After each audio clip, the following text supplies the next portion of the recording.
Olá, boa noite. Daqui a pouquinho começamos a nossa live falar sobre o combate à homofobia, à lesbofobia. Vamos iniciando já, tá? Esperando só os convidados entrarem aqui para a gente já...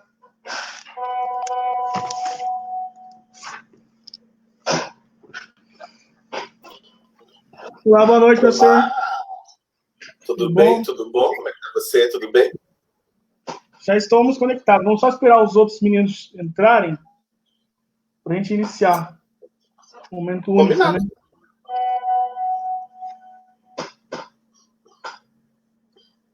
Eu acho que vai entrar o...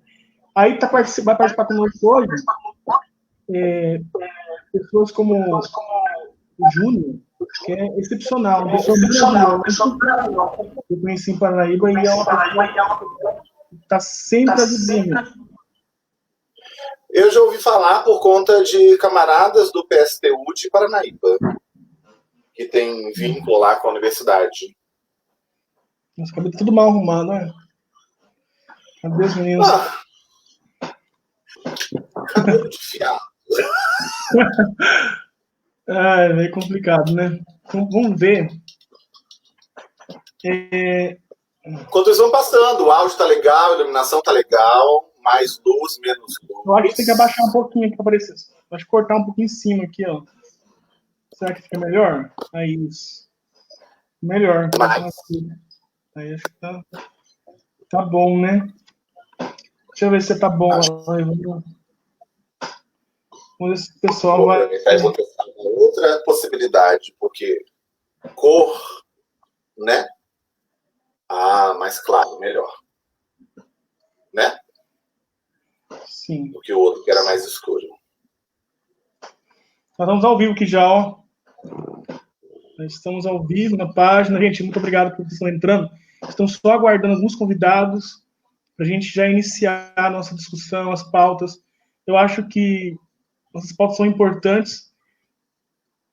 Infelizmente, na nossa sociedade machista, né, ainda não se pauta muito isso, né, professor? Então, a gente tem que sempre estar buscando novos meios, né, de ocupar os espaços. Acho que é muito importante falar sobre isso também hoje. Né, ocupar os espaços da comunidade. Infelizmente, na nossa sociedade machista, né, ainda não se pauta muito isso, né, professor? Então, está repetindo. Deixa eu compartilhar aqui no... Isso é o delay? Oi? Nós estamos com tudo isso de delay? Já, estamos falando. O professor Júnior está aqui, ó. Olá, boa noite, professor Júnior. Boa noite, gente. Desculpem aí a... O Júnior está de lado, por quê? O que acontece com a imagem do Júnior que está de lado? Por que a minha imagem está virada? Tem que deitar ela, né? Não sei. Vou ficar retorcido aí.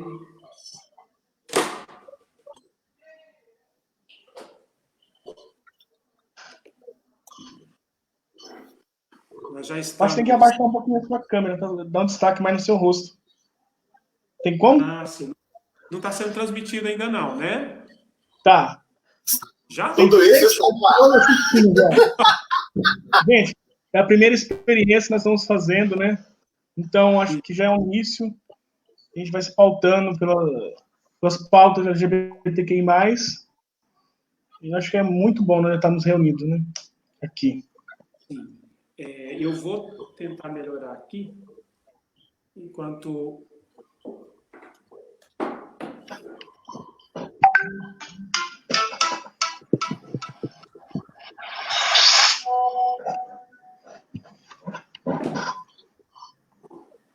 A Luciene já mandou uma boa noite. Boa noite, Luciene. Boa noite, Graziele. Júnior, a Luciene, eu acho que você não conhece. Ela foi candidata a vice-governadora junto com o Humberto Amaduci, né? Sim. E aí ela pretende ser candidata a prefeita de Três Lagoas, né? Uma mulher que milita, né? Pelas bandeiras certas, né? daqueles que estão mais à margem da sociedade. Eu achei lindo o papel dela, acho que é muito bonito, né? Franciele também está entrando. O Rafa. Você conhece o Rafa Rafa? Borges, Coletivo Resistência. Conhece da Resistência, o Júnior? Eles vão interagir aqui conosco também ou não? Como a primeira experiência, é a primeira experiência que estamos fazendo aqui, entendeu? Porque a ideia é o quê? Da gente conseguir ter um espaço, né? A direita, ela consegue se organizar, ela se organizou e deu um golpe no Brasil a partir das redes sociais também, né? Eles utilizaram as redes sociais. E nós, como não vai ter muito evento nas ruas, precisamos organizar aqui, falar, ó, definimos tais pautas e fazer uma frente de esquerda que contrapõe tudo aquilo que está expresso aí, né? Estão assistindo, né? Toda a violência, todo o ódio no coração. O ódio, nossa, é muito grande ainda, né? Tem pessoas que me chamam de vagabundo, de bichinha nojenta, entendeu? E aí a gente se sente até mais animado, porque temos que enfrentar isso, né? Com certeza. O enfrentamento da LGBTfobia tem várias frentes. Calma com a proposta da frente de esquerda. Há um debate sério entre nós se a frente de esquerda é alternativa para o enfrentamento do atual cenário, tá certo? Mas é inegável que a gente precisa se mobilizar e a gente precisa, não é, ter prática. O Lenin disse uma grande verdade. O critério de verdade é a nossa prática.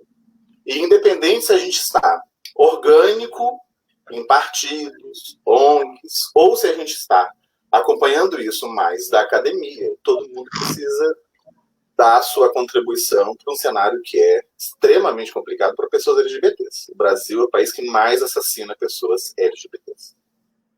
Essa é a premissa dessa prosa, dessa conversa, porque a temática de hoje é sobre LGBTfobia.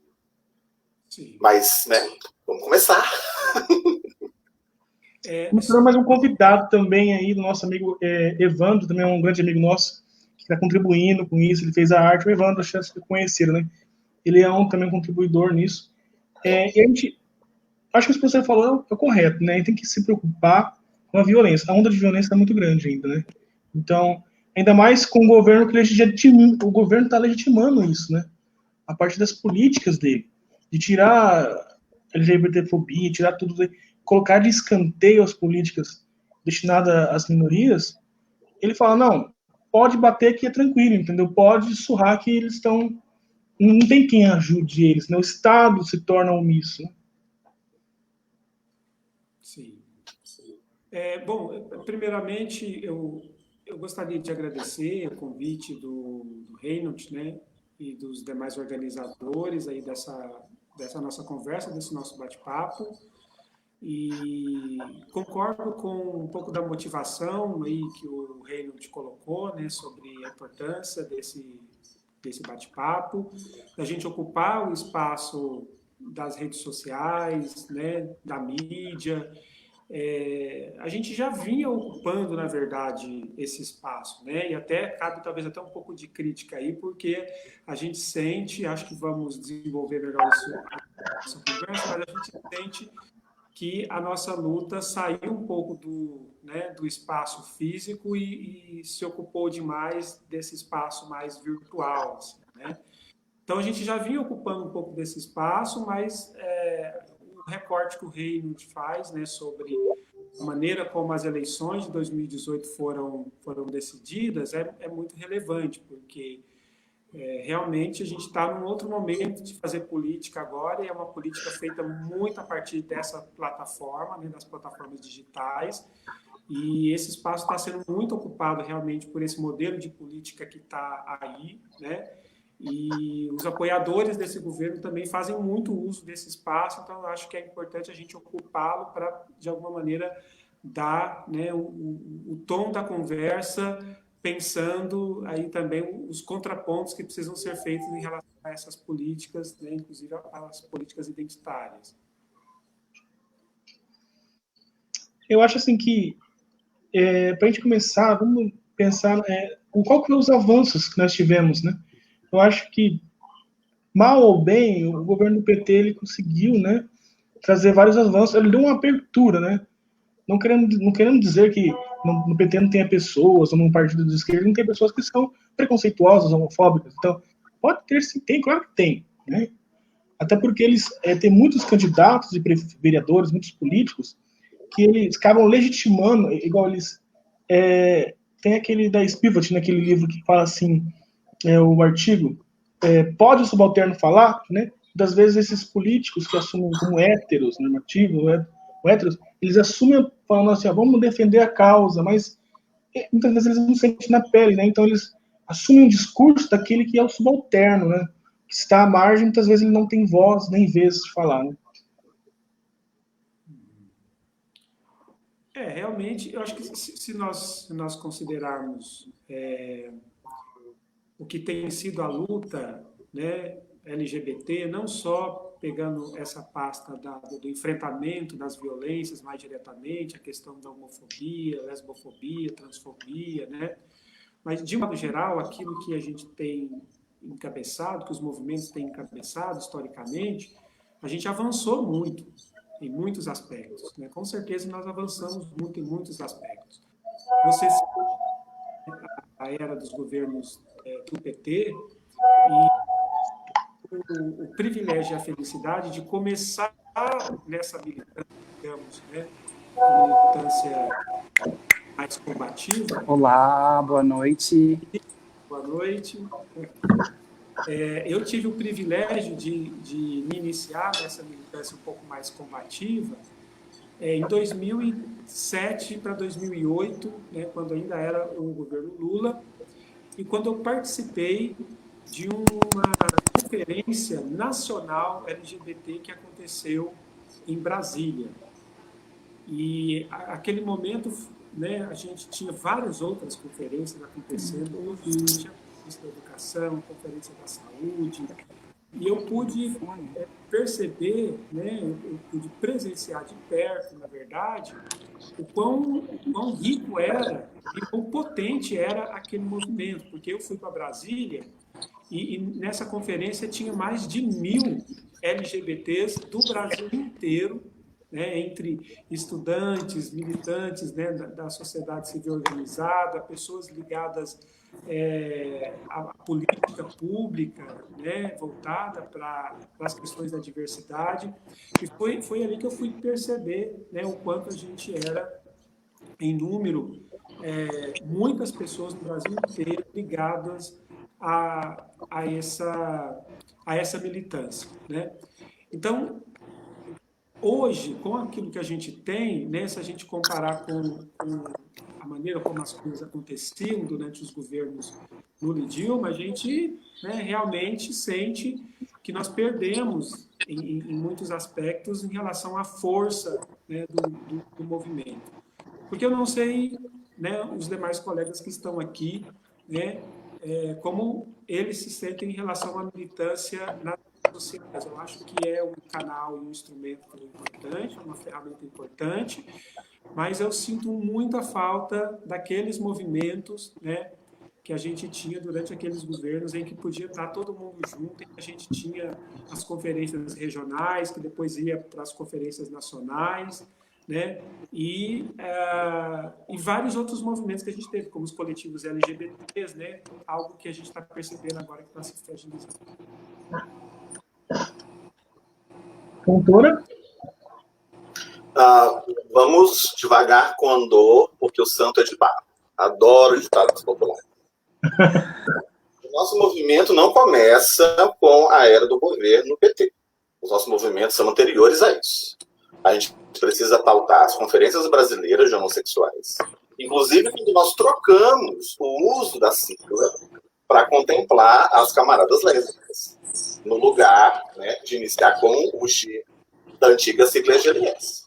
Há movimento LGBT antes do governo Lula. E há movimento LGBT no momento, tá certo? É bom a gente até colocar de onde é que a gente fala para que a gente possa entender isso. É lógico que a gente enfrenta um governo muito mais difícil do que os governos reformistas. Era mais fácil lutar contra os governos reformistas. E a gente lutou contra eles, continua lutando. O governo atual é muito mais difícil de ser enfrentado. Porque ele trabalha com táticas, não é, que são nazifascistas, como, por exemplo, a da mentira. O que é que foi a mamadeira de piroca? O que é que foi o kit gay? Que, inclusive, era um bom projeto do governo Dilma e que Dilma engavetou quando fez lá a sua colisão com a bancada evangélica. Mas, para pontuar, o que é que nós estamos fazendo? Então, eu vou começar por mim. Aqui em Três Lagoas, nós temos um comitê sindical e popular, em que eu atuo pelo ANDES, que é o Sindicato Nacional de Professores de Ensino Superior, que tem aqui no Mato Grosso do Sul a FEMES, na UFMS, que é a Associação Sindical. Temos nesse comitê o SINTED, que é o Sindicato dos Trabalhadores em Educação, de Três Lagoas e Selvíria. Temos nesse comitê o Coletivo Resistência. Temos nesse comitê a Associação Três Lagoense de Lésbicas, Gays, Travestis e Transsexuais, que tem uma tradição no município, tem uma história no município. Que só para pautar o seu evento mais famoso, que é o Miss Diversidade, né, caminha para a sua 9ª edição. Todo esse conjunto de forças que se entra nesse comitê trabalha com uma tática de luta, que é a tática da visibilidade das questões LGBTs no município como Três Lagoas, que é um município extremamente LGBTfóbico. Sem entrar em detalhes, senão eu vou falar demais, e a ideia não é essa, né, a ideia é que a gente troque. Nós temos prática de tiro-alvo, né? E não é o tiro-alvo da música famosa da Elis Regina, cantada da Elis Regina, é tiro-alvo mesmo, né, em LGBTs nos pontos de prostituição da cidade. Paulinha, que é da PGLT e é militante do segmento T, sabe disso muito mais do que eu, porque eu ouço ouvir das histórias. Mas para fechar uma linha, não é, de trajetória do movimento LGBT, a gente tem que lembrar do grupo Somos, da USP. O primeiro grupo, ainda na época da ditadura, ainda na época em que o PT não existia, que era um grupo de enfrentamento das questões LGBTs na sociedade. É a história do primeiro movimento organizado dentro da academia. Isso vai dar origem depois a uma série de outros movimentos. Atualmente a gente tem a ANTRA como um baluarte de luta, e a ANTRA cresce muito no enfrentamento com o governo atual. Não é? A ANTRA tem uma história de produção de relatórios que está na sua 3ª edição. Não é? É o 3º relatório que a ANTRA socializa com o saldo de morte, não é, de travestis e transexuais no Brasil, que é um trabalho que nasceu lá no Grupo Gay da Bahia, do professor Luiz Monte, que é um grupo tradicional e de enfrentamento à questão LGBT, porque o nosso principal desafio é enfrentar a invisibilidade. A gente não consegue lidar com isso se não for por meio do movimento LGBTQIA+. Tem gente que odeia o que, eu não tenho problema nenhum com o que, eu sou inclusivo, de olhar para a realidade e dizer, olha, quantos nós somos? Com o número de mortes em ascendência, tanto os relatórios do IGB quanto os relatórios da ANTRA. Mas, aproveitando, né, o movimento, na minha perspectiva, hoje a gente está comemorando internacionalmente o orgulho, né, da sigla T, que é importantíssima para nós. Não nos esqueçamos de Stonewall, não nos esqueçamos de Marshall, que é a mulher transexual. Há muito no movimento LGBT que deve homenagem e história ao movimento mais assinado.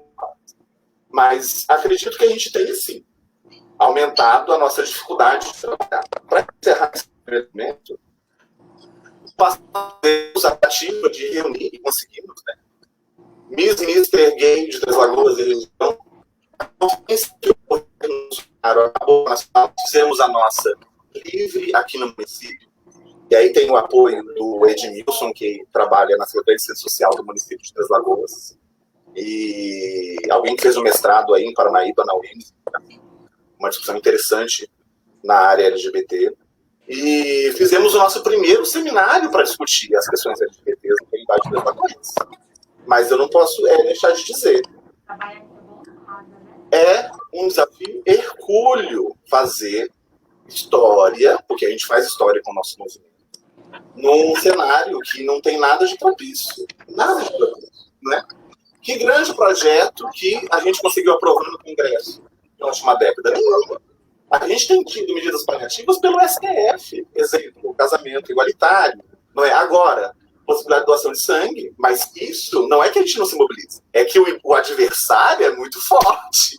E esse adversário não nasceu nesse governo.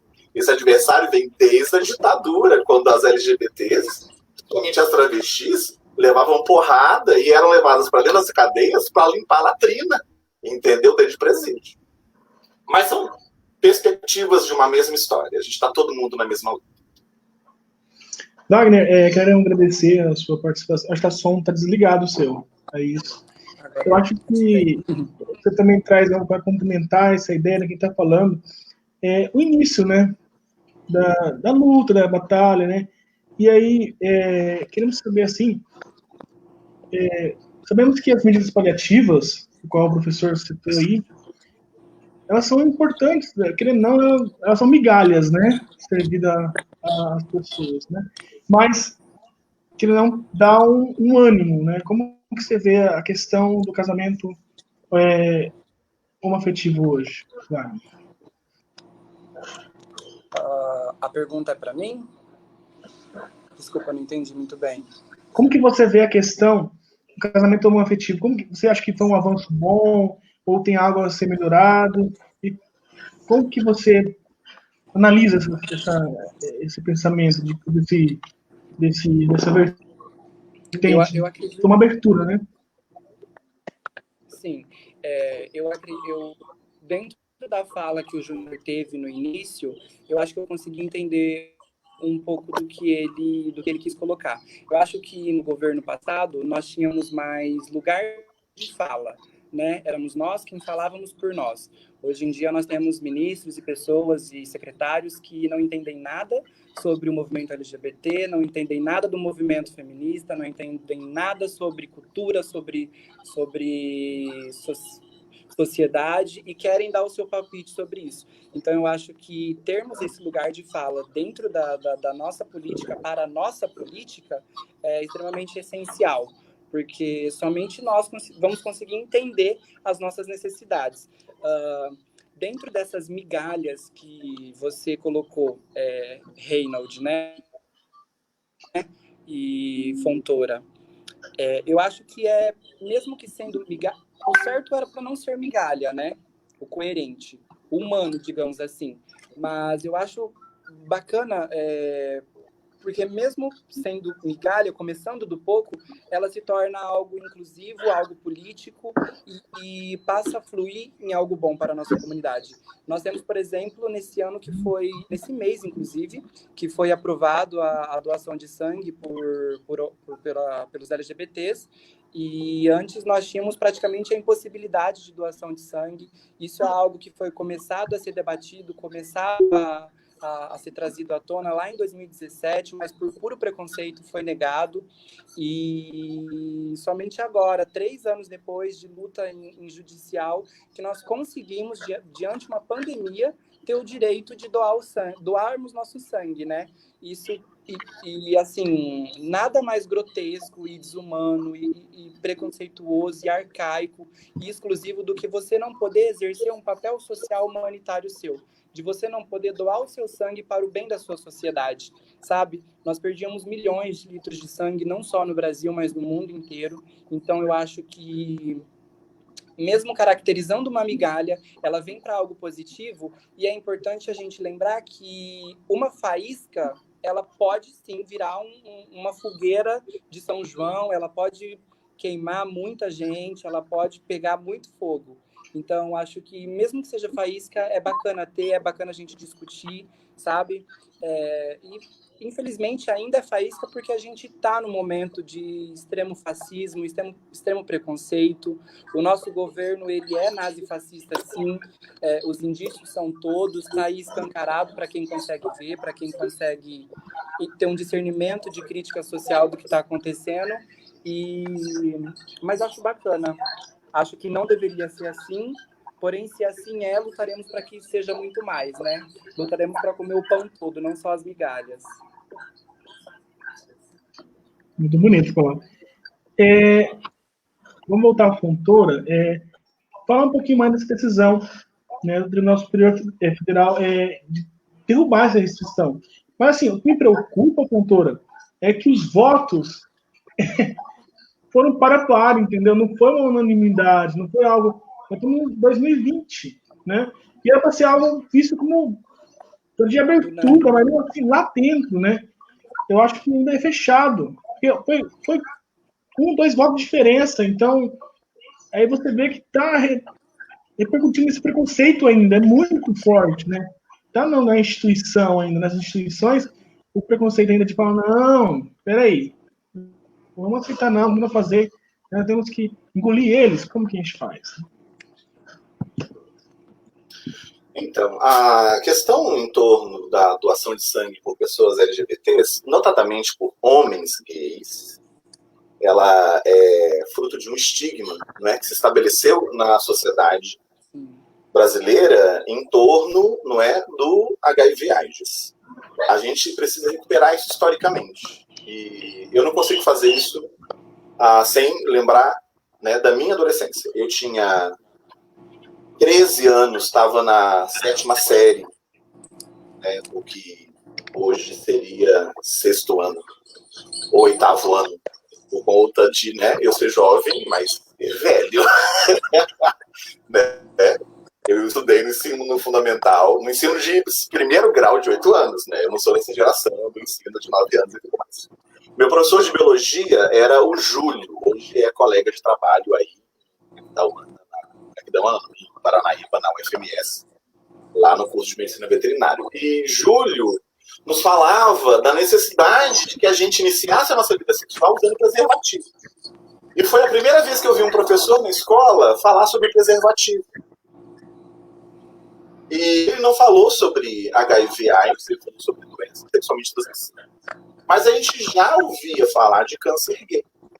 Então, é desse mote, né, do câncer gay, que era o nome mais equivocado que podiam criar, mas havia uma doença desconhecida, sem tratamento médico no pequeno prazo, com sucesso. As pessoas estavam morrendo e a maioria das pessoas eram homossexuais. É isso que o STF interviu. O STF interviu na tentativa de acabar com esse estigma. O estigma sobre a doação de sangue tem relação com a origem do que foi a pandemia HIV/AIDS. E aí me permita, não é? Uma pandemia que voltou a crescer no Brasil. Os meninos de 14 a 24 anos voltaram a contrair HIV. Essencialmente, o número é expressivo entre homossexuais masculinos, do mesmo nível de 1982. Então, olha como uma coisa está conectada com a outra. Agora, para pegar a decisão do Supremo, não é? O Supremo tem primado nas suas decisões em relação às nossas pautas, né, por tudo aquilo que a ciência vem dizendo. Né? Então, a ciência já deu passos largos para avançar na concepção de que existem sexualidades divergentes da sexualidade heteronormativa. E isso não é doença. Né? O último passo foi a vitória em relação ao segmento T, porque o reconhecimento de que não seria uma enfermidade foi mais tardio no caso dos transexuais. Mas é nesse cenário. Seria contraditório que eles tivessem uma decisão que fizesse uma reversão de uma decisão anterior, porque se eu não posso doar sangue sendo um homem gay LGBT, não é? Por que eu posso me casar? Então essas decisões elas estão dentro de uma lógica que está amparada na perspectiva da ciência. Agora, meus queridos, a gente está enfrentando no momento um governo que tem como líder um negacionista, né? Então, a divisão no Supremo, ela está mediada por forças que são também, né, de ocasião. Nenhum ministro no Supremo está ali sem a indicação política de um governo. Não é? Eles não prestaram concurso para serem ministros. Então, eu acho que essa divisão dos votos, ela revela um pouco isso, sabe? Mas eu não sou especialista em direito, eu só namoro por conta dos direitos humanos. Mas fiquei assim... Sabe aquele gosto de que não é de vitória? É uma sensação de alívio? Nossa, até que enfim, não é? Um homem gay pode doar sangue no raio desse país. E sangue bom, né? Sangue de qualidade. Mas a gente está vendo mais um capítulo desse estigma sobre a AIDS, ainda presente no nosso cotidiano. Eu acho que também outro ponto que estamos pensando aqui, o professor Júnior, era a questão da escola sem partido, mas aquela ideia mais fundamentalista da ideologia de gênero dentro das escolas, né? E o seu trabalho dentro da educação, como psicólogo, como hoje nem tanto, mas 2 ou 3 anos atrás, também na época da campanha do Haddad, foi muito vinculado isso aí, ideologia de gênero, então como que vai ser a educação dos meus filhos? Olha, a escola está doutrinando, né? Essa ideia de doutrina, de regras. Né? E aí, como que podemos contrapor essas ideias, né? Como que a gente pode trabalhar isso, Júnior?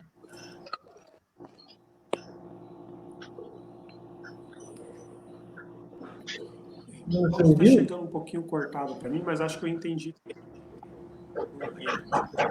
A minha voz está chegando tranquila aí para você? Tá só com um delay, mas continua.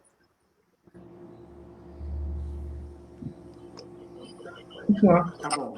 Bom, entendi bem a pergunta, né? O Reino está questionando sobre esse avanço, né, desse discurso fundamentalista e como essa questão tem impactado o cenário da educação, a questão talvez dá para a gente puxar aí um pouquinho também para a coisa da ideologia de gênero. A gente viu agora recentemente, inclusive, né, que o próprio governo Bolsonaro se comprometeu, né, a discutir novamente, a levar à discussão novamente essa questão do projeto, né, de impedimento daquilo que ele chama, né, de ideologia nas escolas, quando na verdade já havia um entendimento até jurisdicional e de decisões regionais, né, que tornava esse tipo de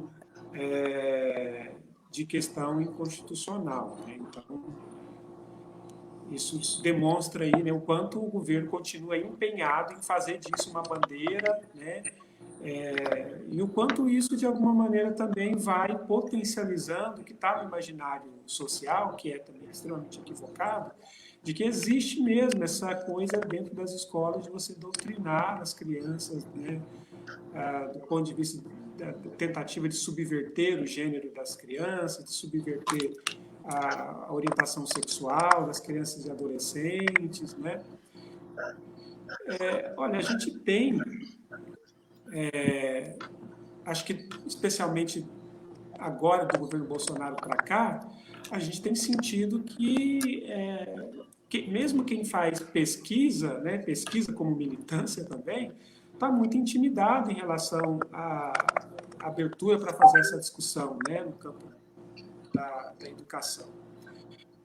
Acho que essa bandeira veio sendo um pouco arrastada desde o governo Temer, né, também, dentro do mesmo bojo da discussão sobre escola sem partido, né, e a gente tem tido muita dificuldade de fazer, né, esse debate, de voltar a fazer esse debate da maneira como ele tem que se constituir no campo da educação, porque a gente não está tendo nem mais abertura também para fazer a discussão, né, com quem está dentro das escolas. Eu acho que a discussão acabou ficando mais ainda para as universidades, para os professores universitários, né? E dentro das escolas a gente tem perdido realmente um pouco de espaço por conta dessa intimidação, né? Uma coisa que já vinha ali desde o governo Temer, né, com a discussão do Escola Sem Partido, e que depois, com o governo Bolsonaro, né, com uma ministra que assume, né, uma pauta importantíssima, que é a pauta dos direitos humanos, mas que faz praticamente uma antipolítica, né, voltada para a discussão dessa pauta. Então, até a questão da necessidade de a gente discutir a questão de gênero na educação como uma medida, como uma saída para o enfrentamento da violência doméstica, né, ficou, de alguma maneira, empobrecida a partir do momento que o próprio governo veio como trazendo como solução para a questão da violência doméstica, empoderar as mulheres a partir do próprio armamento, né? Então, o governo entende que não tem que discutir gênero como saída para a gente pensar a questão do patriarcado, a questão das masculinidades, né? Dessa cultura da coisa de pensar o homem dentro de um modelo, né, de virilidade, de violência, e a resposta que o governo tem para isso é de que você tem que armar as mulheres, né? Então, você cria cada vez mais, né, como saída a coisa de militarizar, né, todas as nossas práticas como saída para qualquer tipo de violência.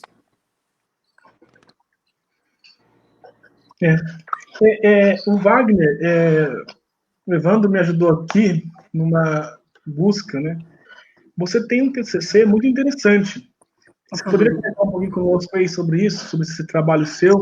Eu acho que o Evandro está esperando um pouco disso de você hoje. Sim, na verdade, o meu TCC eu fiz baseado na estigmatização da comunidade LGBT frente às ISTs, mas em específico à AIDS e ao HIV.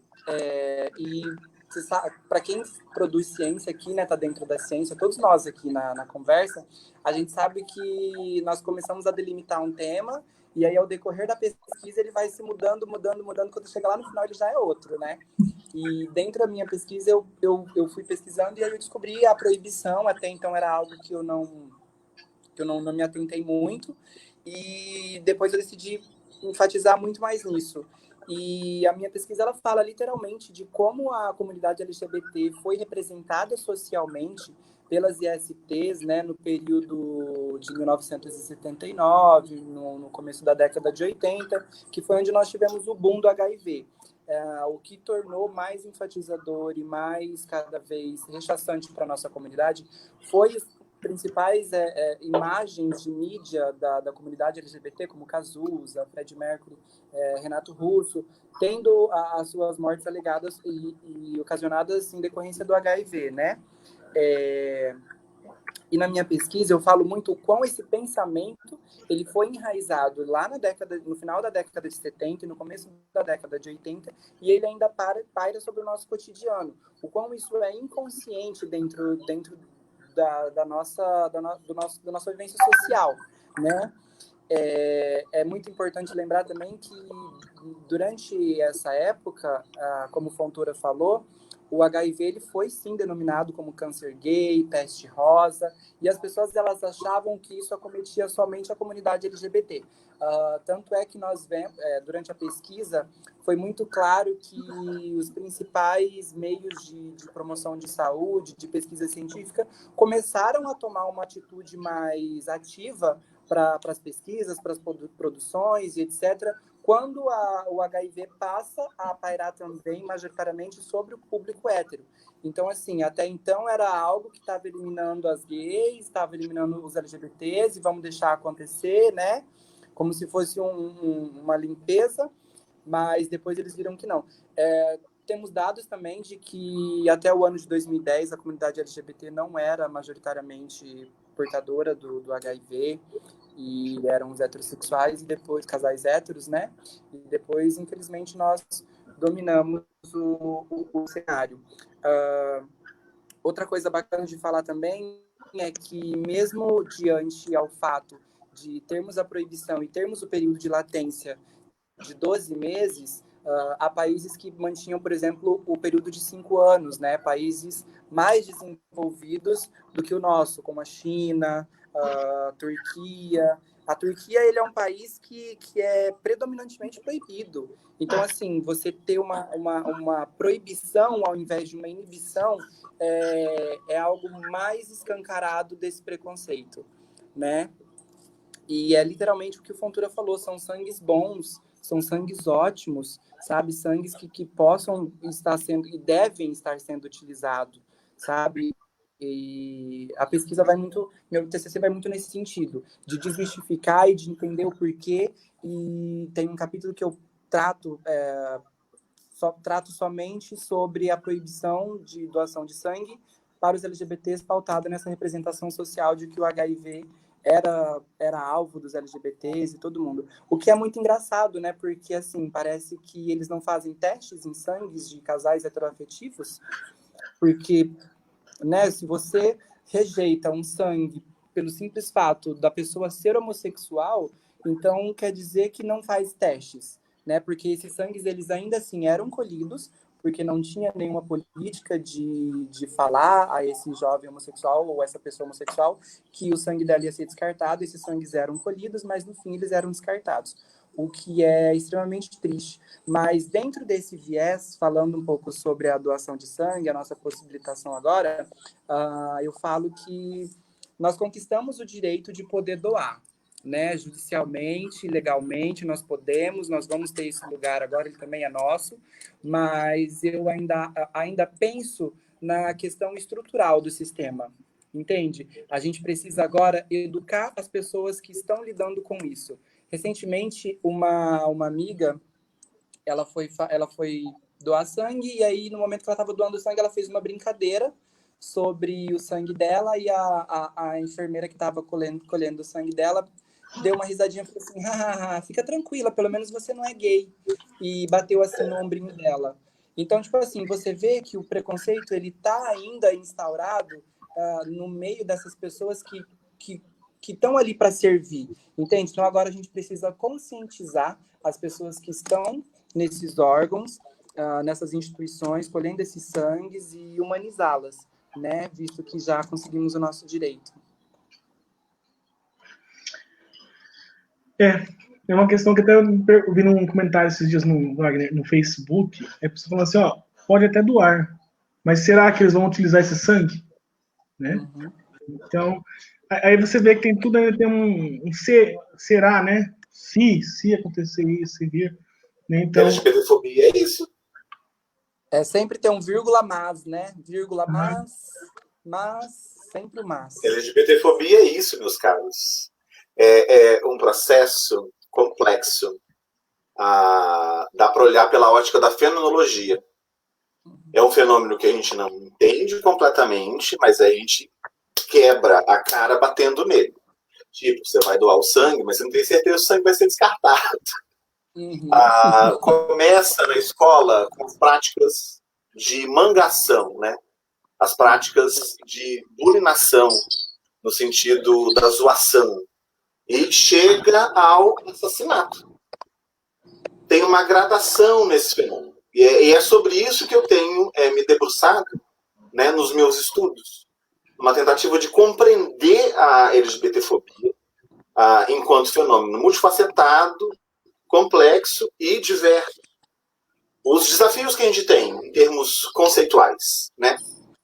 Perceber que a gente vai ter que trabalhar na tensão entre a realidade que eu tenho e a realidade que eu quero ter.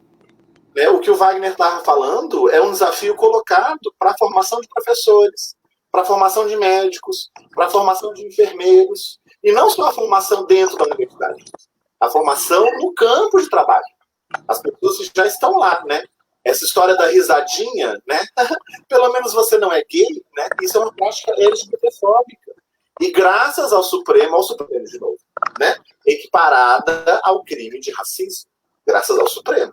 Não foi graças ao Congresso Nacional que alterou, né, o Código Penal brasileiro. Não, graças ao Supremo. Mas sim, eu volto sempre na tecla, né? O que é que a gente está fazendo? Eu tenho feito rodas de conversa sobre LGBTfobia numa ação de extensão que no ano passado foi coordenado pela professora Vera. A professora Vera é uma professora aqui do Campus Três Lagoas, da área da história da educação e da identidade.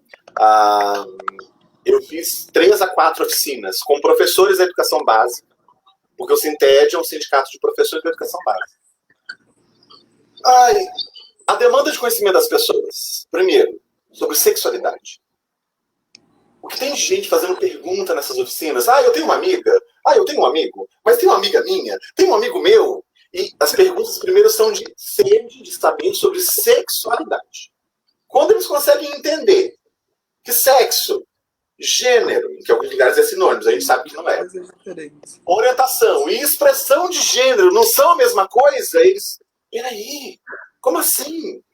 até chegar a discutir como é que o professor reforça as práticas LGBTfóbicas.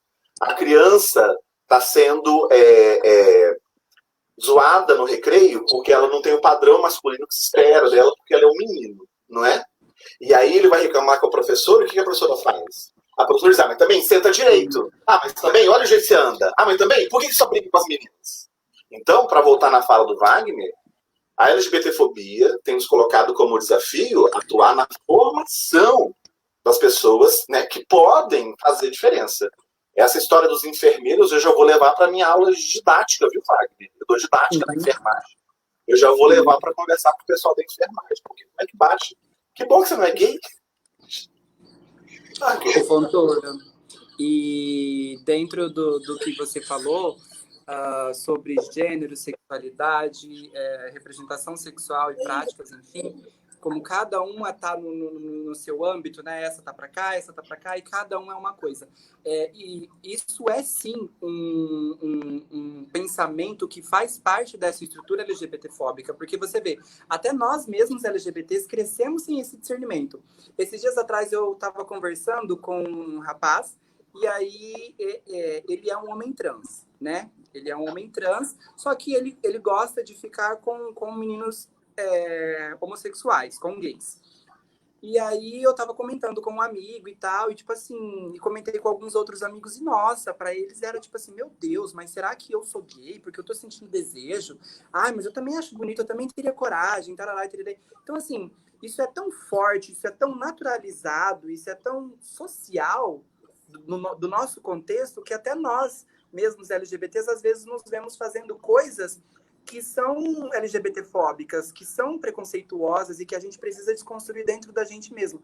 Eu acho que dentro da questão da LGBTfobia, o que importa é você estar sempre aberto e sempre livre para novos diálogos, entende? E não encarar essa nova informação com um pesar fascista, porque você não querer entender a ciência por trás daquele fenômeno, você vai estar sendo fascista. Você fala, não, peraí, ele é um homem trans, mas ele gosta de homens gays.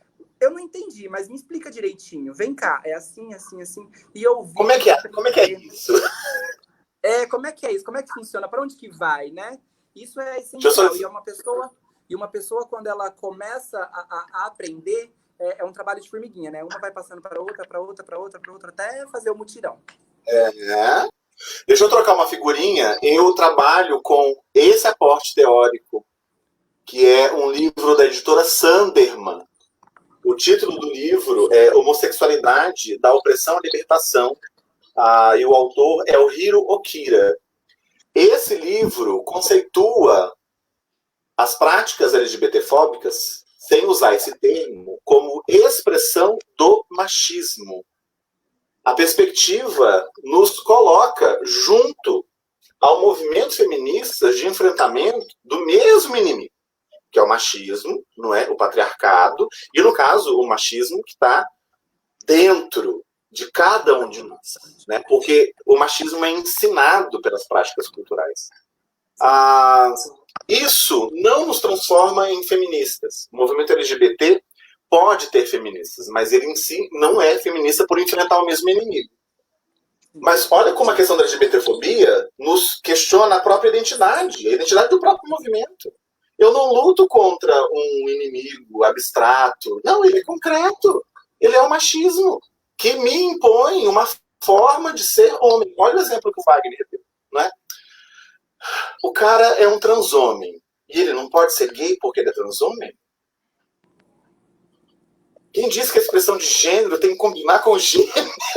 Sim. E lembrando, gente, eu não sou da psicologia, eu sou da didática, mas isso afeta a relação pedagógica. Na sala de aula isso acontece, entendeu? A gente vê claramente. As pessoas, elas acham que os indivíduos transexuais, eles se transicionam para o seu corpo para satisfazer o interesse alheio, né? Tipo assim, eu vou me tornar mais masculino para a menininha olhar para mim, ou eu vou me tornar mais mulher para que o homem olhe para mim. Não, quando na verdade eles estão transicionando seus corpos por pura autorrealização, sabe? As pessoas precisam entender isso. Ela é trans para ela, ele é trans para ele, não para os outros. Júnior, queria falar uma coisa? Júnior? Acho que de nós o Júnior é o que está com mais Eu delay. acho que fica... Mas fala, Júnior, a gente gosta de te ouvir. Não sei se meu áudio está chegando bem aí, né?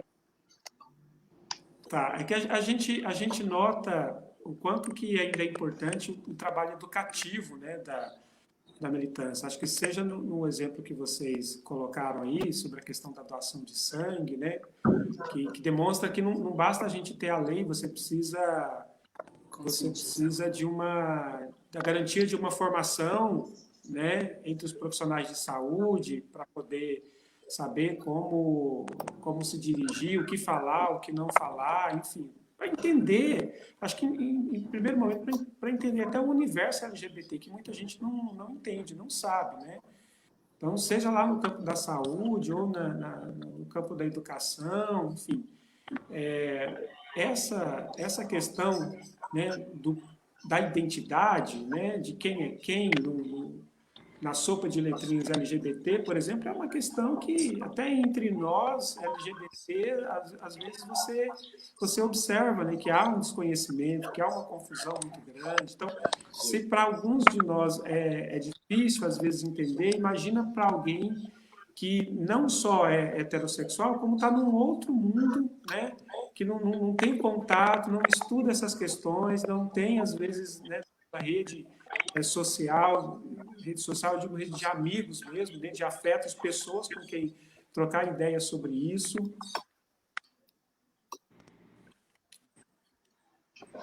Então, eu tenho uma aluna fazendo um trabalho sobre isso, muito bem. O que é orientação sexual, o que é identidade de gênero, né? Onde que cabe ali as várias categorias, né? As várias experiências, né, de identidade de gênero, onde que cabe a questão da orientação sexual, o que é o quê. Então, há uma confusão muito grande, né, em relação à compreensão dessas questões. E, para além disso, né, acho que para além da questão da demanda e, né, da gente fazer um trabalho educativo, eu acho que precisa haver entre alguns também de nós, né, a coisa de não perder, né, esse caráter, né, de ser um pouco didático, assim, essa coisa de ser um pouco didático com as pessoas em relação a isso, né? Porque eu sinto que nós estamos sempre nos queixando de que algumas pessoas ainda não entendem, de que algumas pessoas confundem uma coisa com a outra, né, e tal, mas a gente também percebe entre muitos dos nossos companheiros, né, uma perda de paciência em explicar isso, né? Então, assim, a gente acaba banalizando, assim, né, entre as pessoas que ainda fazem essas confusões, como se todas elas fizessem confusão pelo mesmo motivo, né? Assim, às vezes você está num ambiente em que alguém vai falar homossexualidade e fala homossexualismo, por exemplo. Se é dentro, né, de um contexto em que as pessoas estão estudando isso há muito tempo, né, e tal, ou às vezes alguém acaba falando, porque fulano, né, tem opção, né, e a gente vai lá e corrige. Então, se é um contexto onde todo mundo já deveria saber disso, né, a correção pode ser um pouco mais dura, mas tem contextos em que realmente as pessoas não têm noção. Né? Elas não têm noção do que significa ser gay, bissexual, transexual, né, transhomem, transmulher, elas não têm noção. E elas não têm noção do que significa a diferença entre homossexualidade e homossexualismo. Né? Então, eu acho que é um desafio para nós também, né, como educadores, saber em que contextos a gente pode intervir, né, fazer uma intervenção de uma maneira, em que contexto a gente tem que fazer a intervenção de outra maneira, e sempre pensando que, assim, a educação da sociedade para compreender essas questões é uma coisa, né, que a gente não sabe ainda por quanto tempo deverá ser feito esse trabalho, né? Acho que não significa passar pano, claro que não, para algumas situações, não significa endossar o álibi de que a sociedade não está pronta para algumas coisas, como diz, né, Pablo Vittar numa das declarações dele, a sociedade nunca está pronta para nada. Né? Se a gente deixar para que as pessoas, né, estejam prontas para receber diferente, tá? Elas nunca vão estar tem que passar, assim, tem que contextos, eu acho que cabe, né? Aí, nosso papel de educador, de ativista, como cada um vai se entender nessa responsabilidade, acho que é importante a gente entender que nós precisamos, né, nos desafiar a esse papel educativo todos os dias. O pessoal estava propondo, né, a ideia de que a gente tem que pensar também quais são os desafios para que a pessoa, para que o jovem, né, o adolescente consiga se reconhecer enquanto gay, lésbica, trans, definir, sabe, nessa construção de sua identidade de gênero. Eu acho que a sociedade ela oprime muito, né? Sabemos disso. Assim, acho que a gente tem que começar a pensar, acho que não só pensar, mas colocar na prática colocar em prática isso, algumas políticas, alguns pensamentos de tentar ajudar, né, que o jovem consiga se construir a sua identidade de gênero, independente da sua situação econômica, dependente dos pais. Muitas vezes o jovem ele fica no armário muito tempo. Até no meu caso, eu fiquei muito tempo no armário porque eu era continuado em casa. Eu tinha meus pais sempre me manteram, meu pai sempre me ajudou, minha mãe sempre. Então, acaba não ficando numa bolha e numa situação difícil de sair dessa bolha, né? Porque dependência econômica, morar com os pais. Então, eu quero que a gente também possa pensar um pouquinho agora nesse olhar de adolescente dependente dos pais. Tem uma diretora de uma escola aqui, hoje em Três Lagoas, que ela me relatou que tinha um menino que ele está construindo, acho que tem 14, 13 anos, está construindo a sua identidade de gênero, só que tem uma dificuldade muito grande, porque os pais são super evangélicos, né? Aquele evangélico conservador, aquela coisa bem... E aí o moleque não consegue, o menino não consegue sair de casa, né? Não consegue se descobrir, ter amizades, ter uma boa relação. Eu consegui me descobrir quanto homossexual, acho que quando eu tive amizades, né, do Campo do Vale, então, sabe assim, quando eu tive amigos que puderam me ajudar e ter um espaço que criasse essa harmonia de se falar assim, putz, eu sou isso, eu preciso me construir, eu preciso encaminhar para isso, né, eu preciso construir a minha identidade, independente do que meus pais pensam, meus irmãos, minha família, mas eu tenho amigos, né, que estão ali e dá aquela sustentabilidade, que é tanta pessoa, né, para aquela...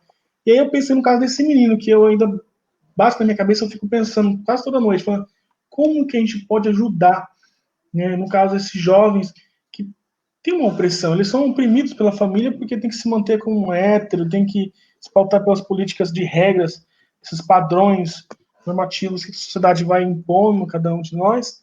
Mas assim, eu consegui, pelo menos eu falo por mim, eu consegui me abrir mais, construir minha identidade a partir das amizades que eu fui tendo esses anos, né, que são meu amigo Gleidson, né, outras pessoas, o Alexander, então, são pessoas que me ajudaram a me descobrir e falar, eu sou isso, eu preciso ser feliz desse jeito que eu sou, entendeu?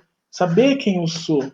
Então, às vezes, assim, o jovem tem essa dificuldade de se conhecer, conhecer seu corpo, conhecer aquilo. E a gente também, eu acho que como educadores, né, e também como pessoas que se ocupam com isso, eu acho que também temos esse papel de ajudar o adolescente a ir se descobrir. Eu acho que é uma das missões que, pelo menos, eu quero assumir na minha vida, né? E aí cada um comenta um pouco.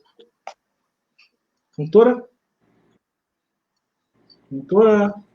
Ações têm marcas autobiográficas.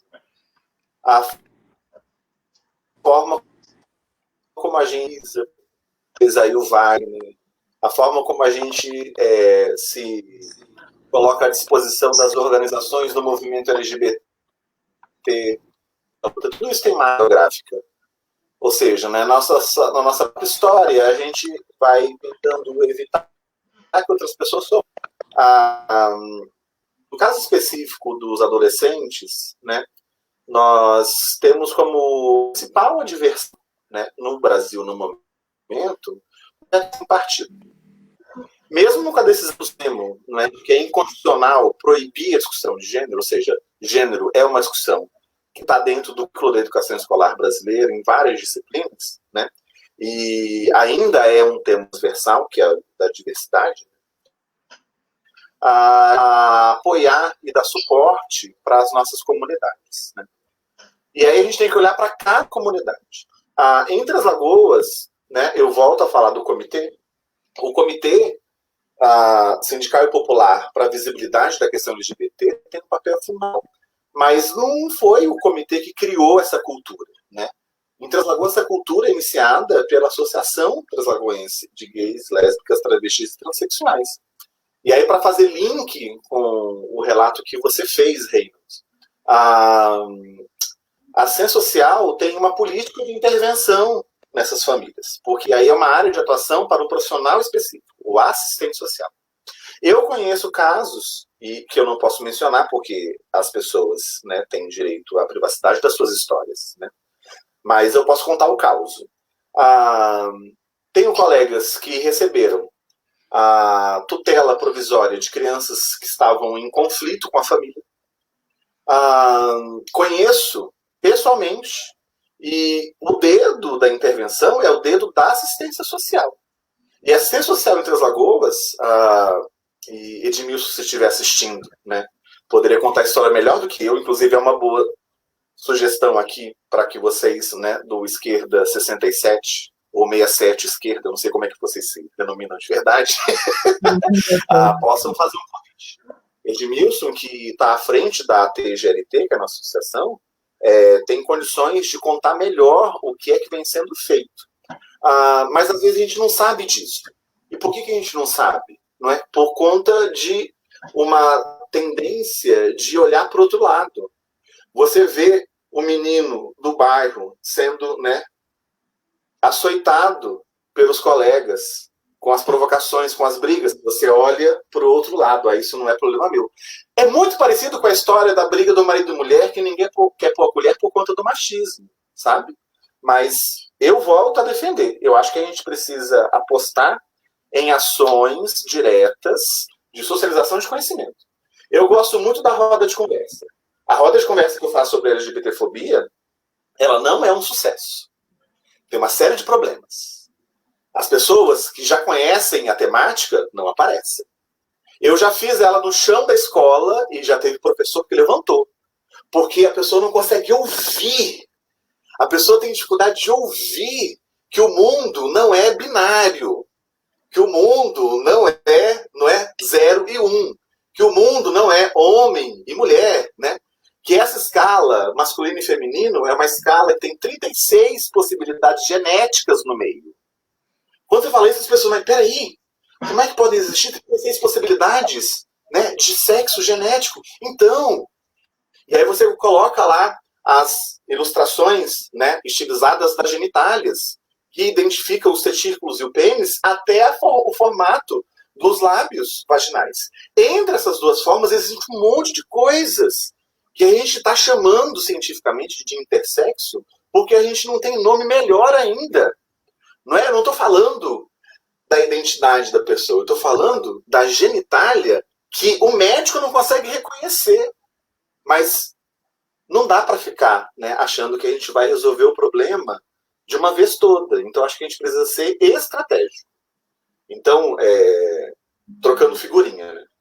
A pesquisa do Wagner, por exemplo, né, falou da pesquisa dele, precisa virar uma publicação, Wagner. Tem uma revista numa universidade baiana, eu não vou lembrar agora de cabeça, mas depois a gente troca a figurinha, que chama Periódicos. E o CUS é seu mandar uma versão da pesquisa, sabe? Aqui nós temos no Sinted a publicação de um jornal, onde eu, Rafa, que está aí assistindo, Edmilson, que somos do comitê aqui em Três Lagoas, temos publicado as nossas discussões. Rafa hoje, por exemplo, publicou um texto muito bom na página do Sinted, né? Fazendo a pergunta crítica, né? Por que a gente não tem amigas, né, travestis trans? Esse texto foi para o ar hoje, né? O Rafa está aí assistindo, ele pode mandar o link para o Reynolds, né, que eu não consigo fazer duas coisas ao mesmo tempo, e o Reynolds pode socializar ainda hoje. Mas eu acho que são ações efetivas no nosso cotidiano. Para encerrar, porque o professor fala demais, mil perdões, né, coisa da pessoa. Eu gostaria de fazer isso. Então, no quinto, das lagoas.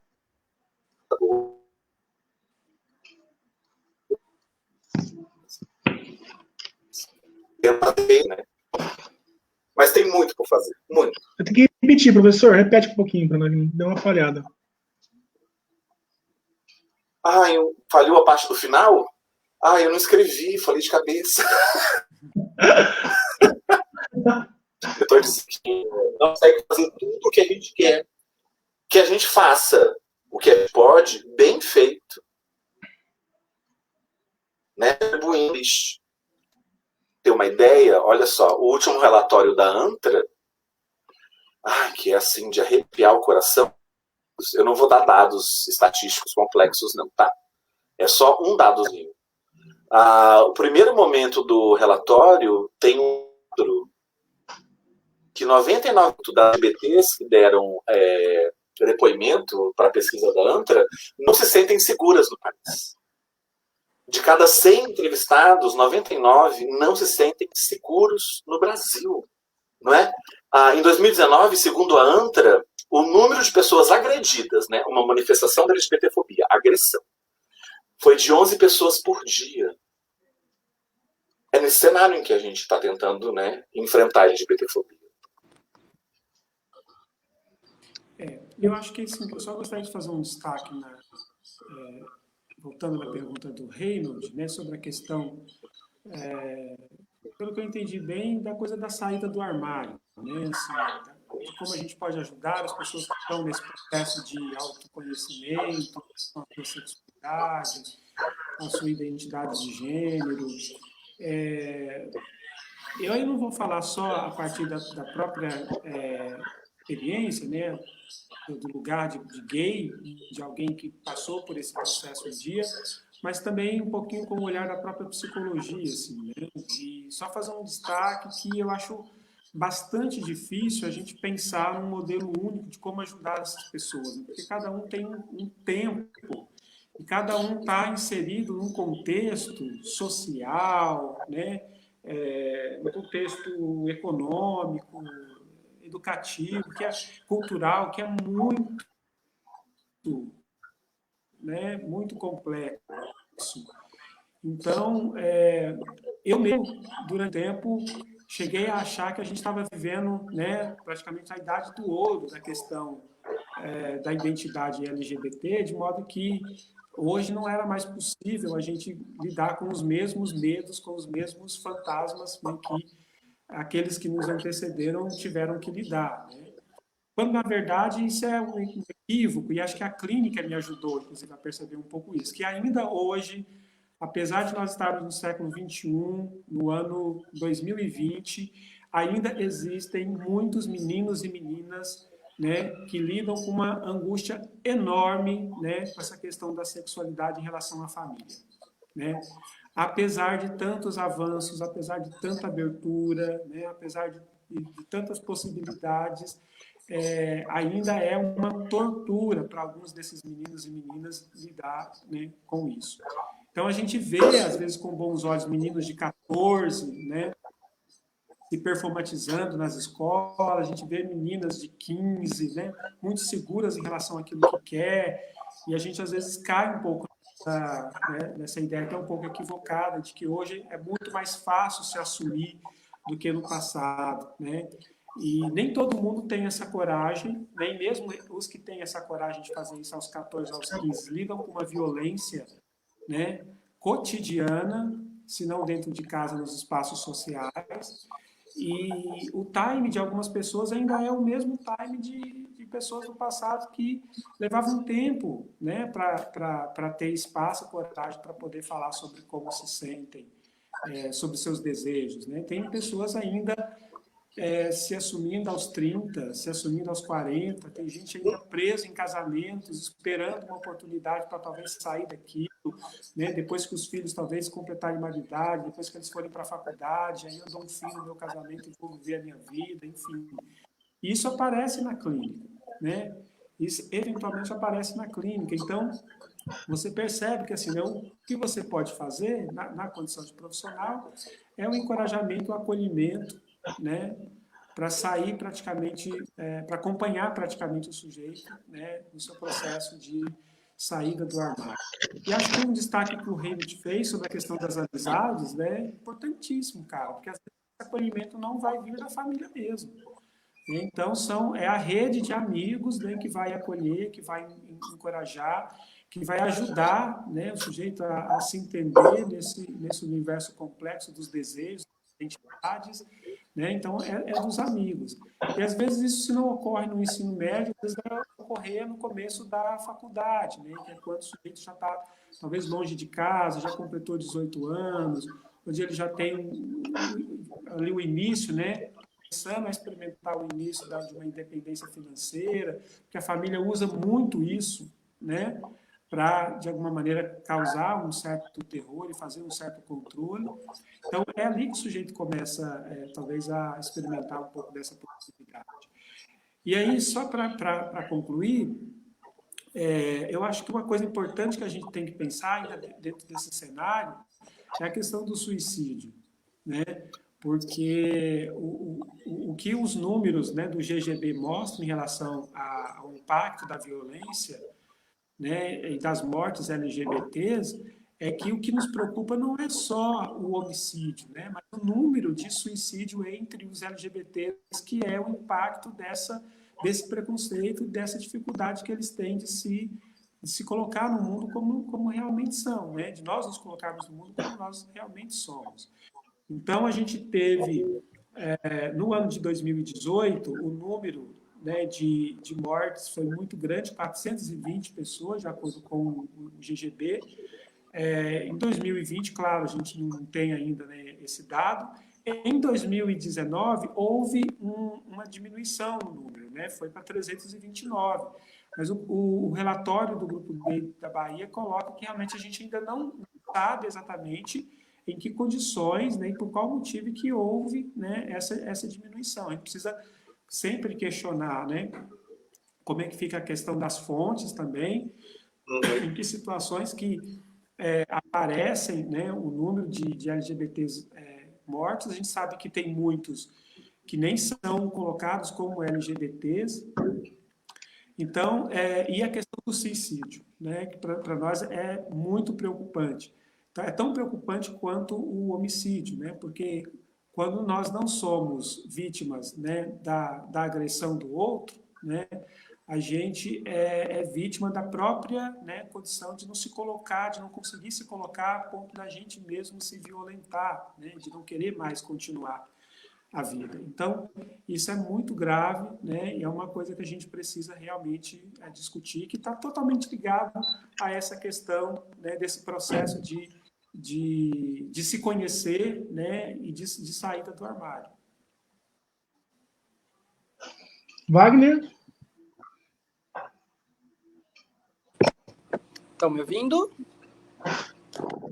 Então, sobre isso que o Júnior e o Fontoura falaram, referente a você se descobrir e a você poder sair do armário.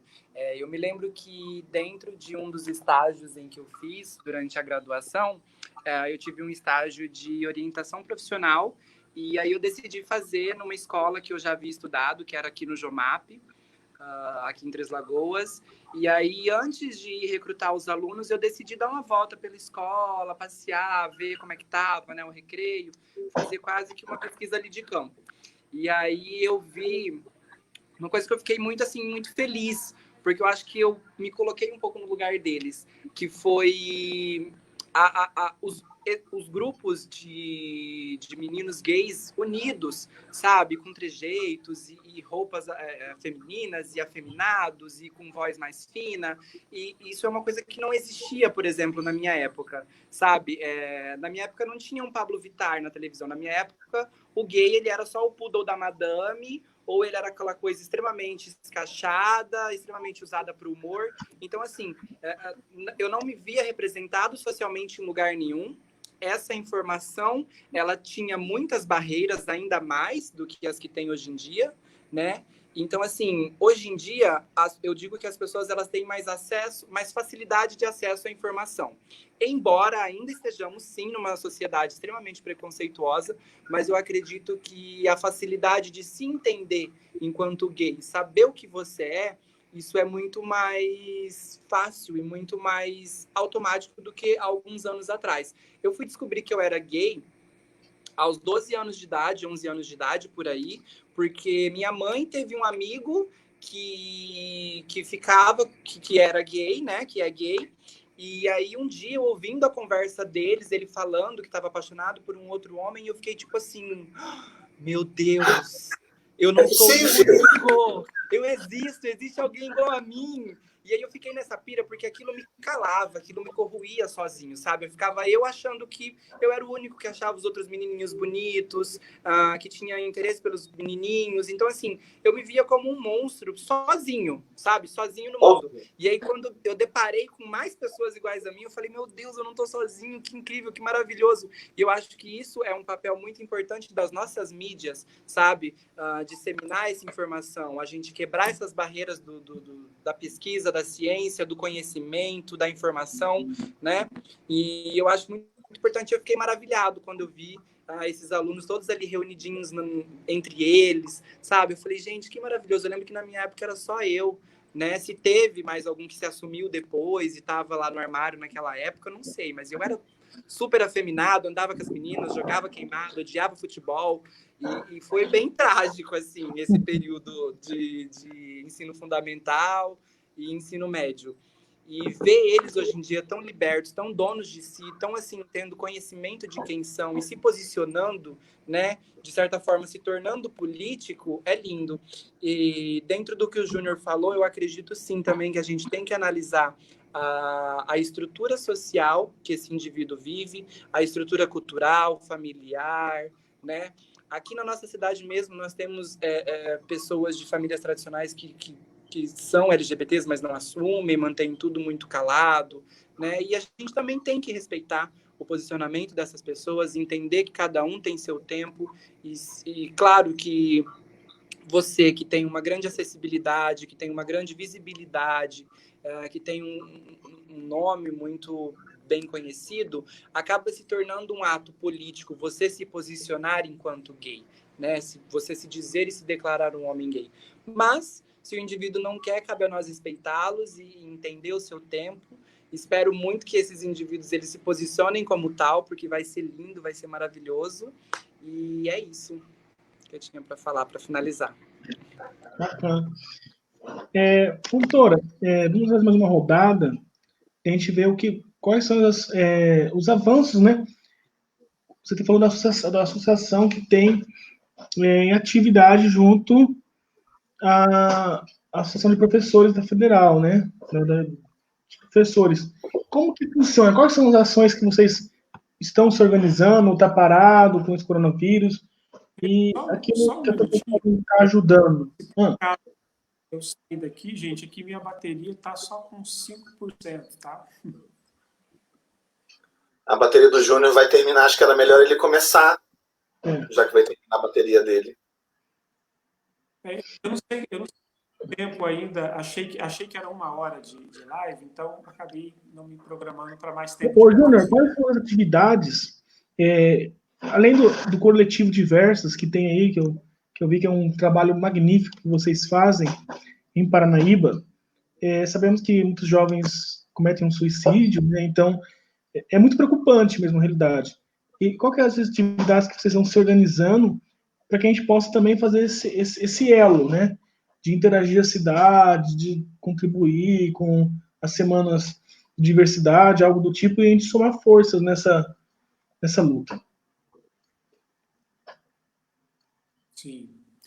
Olha, então, o nosso coletivo, ele surgiu aqui de 2013 para 2014, foi bastante atuante nos primeiros anos, e agora tenho sentido também que, depois que alguns alunos da universidade se formaram, foram embora, o coletivo deu uma enfraquecida, né? Que é o que é muito comum nos coletivos. Eles surgem, né? E tem muito gás ali no começo, com quem idealizou, com quem iniciou os trabalhos, e depois, se você não tem essa metodologia, né, de sempre alimentar, né, as reuniões, de chamar para perto outras pessoas que estão chegando, outros alunos que estão chegando, isso vai se enfraquecendo. Então, o nosso trabalho ele está um pouco bastante debilitado, assim, deixando muito a desejar. E aí começou 2020, né, depois de um mês começamos com atividades em EAD, aí isso ficou pior ainda, né? Mas para além do coletivo, além do coletivo diverso, a gente teve aqui também o coletivo negro, né, que até o ano passado também tinham muitas ações que englobavam um pouco da discussão LGBT, né, da discussão sobre diversidade sexual, de gênero, e também nós temos o seminário, o CEGEDES aqui, que a gente já está indo para a 5ª edição, né, e que é um evento que tem mobilizado muito assim, né, as pessoas, não só durante o evento, mas durante o semestre inteiro, quando a gente tem ali os alunos não só dos centros acadêmicos, como também das atléticas, né, e a própria galera que vem um pouco do coletivo diverso, mobilizado em torno do CEGEDES. Então, agora, tem uma autocrítica, né, uma autocrítica aí que eu acho que eu preciso fazer. São movimentos muito acadêmicos, né? É um movimento LGBT, ou pela diversidade, que está muito dentro de um contexto muito acadêmico, né? Aliás, o próprio coletivo negro já vinha pontuando isso, não só em relação à pauta LGBT, mas também em relação à pauta étnico-racial, né, até o ano passado, de que a gente precisava ter um espaço, né, um movimento, uma articulação, um protagonismo na cidade que, de alguma maneira, dialogasse com as periferias, dialogasse, né, com a comunidade de modo geral, que não ficasse só presa nesse discurso, né, mais teórico, mais acadêmico. A gente precisava trazer para junto, né, outras pessoas que não fossem do espaço acadêmico, que fossem desse universo, né, mais universitário, e isso ainda é um desafio para nós, né? Está aberto como um desafio, né? A gente chegou a se reunir algumas vezes, a conversar algumas vezes durante as férias, para pensar como no começo desse ano de 2020 isso poderia ser articulado, né? Mas aí entramos, né, nesse modelo de isolamento social, de trabalho em casa, né, de comunicação via internet, e isso ficou um pouco a desejar. E qual que é a expectativa que você entende agora, né, nesse momento já? Como que a gente vai continuar essa luta? Qual que é a sua visão a partir de agora? Mesmo tendo esse, como a gente falou no começo, desse governo, né, que é um desgoverno, na verdade, da palavra, né, vem aumentando o preconceito, o ódio, a discriminação. E aí, qual que é por onde nós devemos caminhar, né? Eu acho que é isso que eu queria deixar com você. Qual que é a luz, qual que é a esperança que a gente tem nesse tempo? Olha, eu sou bastante esperançoso, Reinhold, quando eu vejo o trabalho que algumas pessoas estão fazendo, apesar de tudo, né, naquilo que a gente chama de micropolítica, né? Eu falei no começo sobre o início do meu envolvimento, da minha militância, que foi lá com as conferências, né? E o professor Fontoura lembrou muito bem, né, que antes mesmo do governo Lula, a gente já tem um histórico de militância, né, muito grande, que precisa, de fato, realmente ser destacado. E para depois desse momento, acho que um destaque importante que a gente tem que fazer, que me deixa muito esperançoso, é que, apesar do governo não assumir, né, a política institucional, né, adequada, ideal que a gente espera, né, em relação a essa pauta, a gente tem muita gente fazendo militância, né, em muitos lugares do Brasil, de várias formas, e muito bem feito, né? Acho que o professor Fontoura também citou aqui a Paulinha, acompanha a Paulinha já esteve aqui no CEGEDES, em Paranaíba, inclusive, uma vez, acompanha todo o trabalho lindo que a Paulinha faz em Três Lagoas, né? E eu acho que é isso, a gente tem que acreditar nessas pessoas, né? Porque, cara, assim, né, numa perspectiva Foucaultiana, onde houver poder vai haver resistência, e a resistência dessas pessoas em relação a esse governo, a tudo isso que está acontecendo, que me deixa esperançoso, né? Me deixa com esperança de que a gente ainda pode rearticular melhor essas vozes, né? Elas ainda existem, elas ainda estão presentes, né? Aí tem muita gente fazendo militância nos seus microespaços, né? Da maneira como consegue, com as suas metodologias. E a minha esperança é de que essas pessoas continuem, né, firmes, e que em algum momento a gente consiga rearticular essas várias vozes para a gente pensar talvez alguma coisa com uma dimensão maior, uma coisa, né, mais institucionalizada. Agora, a questão de ser também institucionalizado, que é uma perspectiva que eu não tinha, né? Numa fala do Ailton Krenak, que eu estava vendo esses dias, ele disse uma coisa que me deixou muito pensando, né?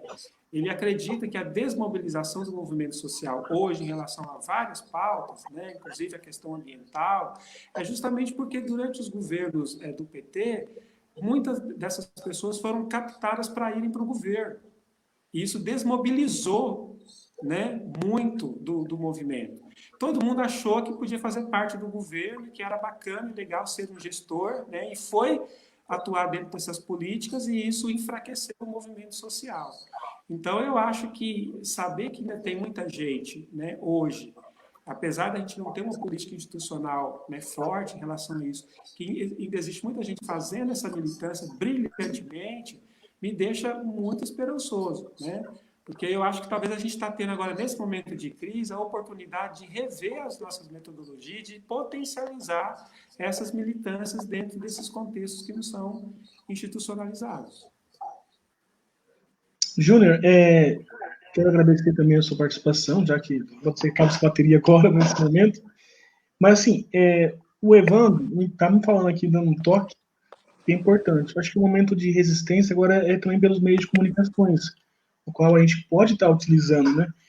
E a gente podia começar a formar, a ideia a partir disso, desse vermelho 67, que é o estado nosso, formar uma rede de troca de experiência, troca de conhecimento, e a partir disso pensar projetos para o futuro, né? Eu, na minha cabeça, sou uma pessoa que eu imagino muitas coisas, né? E eu tenho umas ideias muito loucas, né? Uma delas é essa Casa 1 que tem em São Paulo, que a gente poderia, não agora, mas uma casa acolhedora, cara. Pelo menos em Três Lagoas, num lugar que seja mais centralizado, que tenha apoio da prefeitura, que tenha apoio, que a gente possa, se tiver jovens em situação de necessidade, em Paranaíba, Inocência ou algo na nossa micro-região, acolher. É uma coisa que eu quero, da parte teórica, nas trocas de ideias, para a gente uma ação futura, uma ação futura, a gente ter uma casa. Eu acho que é importante nossa micro-região aqui em Três Lagoas, Paranaíba, Inocência, ter essa casa. Então, fazendo esse elo de conhecimento, de buscar as coisas, podemos pensar um projetinho, até, né, professor? Levar para a Câmara, de evidenciar isso, falar, ó, a prefeitura tem que contribuir, né? Convido o Edmilson para falar disso. Esse projeto já está em andamento na Ciência Social de Três Lagoas. Ótimo, ótimo. A gente poderia até agregar outras prefeituras, não pode, professor? Eu acho que tem que abrir isso para a região, entendeu? Das cidades para a região. Eu, por exemplo, não conhecia o Diverso e o Júnior eu só conhecia de nome, né? Olha quanta coisa que a gente está aqui trocando. Né? E isso a gente tem que agradecer ao pessoal que está organizando aí essa possibilidade de interação. O Júnior, professor, falou muito da depressão. Eu acho assim, que nesse caso, a gente conseguisse identificar a pessoa, o jovem, a menina, que está com essa situação, e mudar de cidade, mudar de expectativa, dar um novo ar, um novo, não sei, um oxigênio, sabe, novo, de esperança, eu acho que podemos salvar vidas. Né? A ação tem que ser multiprofissional. É o pessoal do serviço social, é o pessoal da educação, é o pessoal da psicologia, é o pessoal do direito. O pessoal do direito tem contribuições enormes para dar na nossa luta. Porque, né, o desafio é hercúleo. Mas vamos deixar o Júnior terminar, porque eu acho que a bateria dele está acabando. Júnior, pode falar. Queremos te ouvir. E acabou. Acho que a bateria do Júnior acabou. Você Pode profetizou. ser. Você é quase um profeta agora, hein? Então, quem vai agora? Eu ou Wagner, para responder a sua pergunta sobre o que fazer? Para o ímpar. Vai, Wagner, Fontoura. por favor. Vou, então eu vou. Fontoura, Olha você só. primeiro. Vamos lá devagarinho com o que a gente está fazendo, tá? A Associação Treslagoense de Gays, Lésbicas, Travestis e Transsexuais tem a capitania do Edmilson e da Paulinha de longa data. É a nossa organização mais antiga de enfrentamento à LGBTfobia. O Coletivo Resistência, né, que é um parceiro valoroso, tem se juntado a nós, e o se juntado a nós é que eu preciso explicar, não é se juntado à associação. A associação, Coletivo Resistência e outros grupos que ainda não se declararam, né? Eu vou colocar o Vermelhos 67 como um grupo que está se declarando em relação à temática LGBT, que me deixa muito feliz, né? Podem fazer coisa juntos. Como é que eu pensei essa coisa? Eu pensei essa coisa a partir do ANDES, que é o sindicato onde eu atuo, né? Que aqui na UFMS tem o domínio de ABFEMES, que é uma seção sindical do ANDES, né? O ANDES tem uma política para as minorias. Mulheres enfrentando o feminicídio e o feminismo, negros e negras enfrentando o racismo, LGBTs enfrentando a LGBTfobia. Então eu estou nesse grupo do ANDES.